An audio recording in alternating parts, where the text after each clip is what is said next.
Don't you love chicken Alfredo but not the carbs? If this is you, then you will love this low carb chicken Zufredo recipe I'll show you, so stay tuned.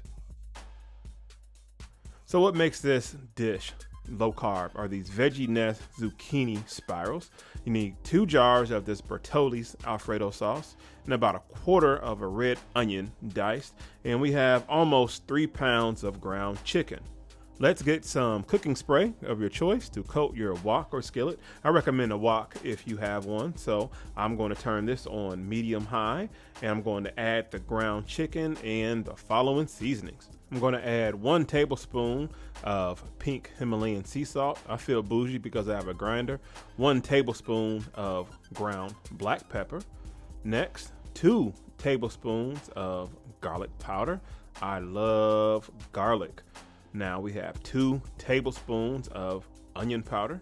And last, we have 1 tablespoon of crushed basil leaves. Scramble the ground chicken until thoroughly cooked. Next, we're going to add the zucchini spirals in. We want to make sure we fold these in and turning every few minutes to evenly cook. And once the zucchini spirals are cooked, you want to drain off the excess water. Once the water is drained off, we want to return back to heat and add the red onions. After the red onions, we are going to add the 2 jars of Alfredo sauce. Trust me when I say, outside of homemade Alfredo sauce, Bertolli's is the best I've had.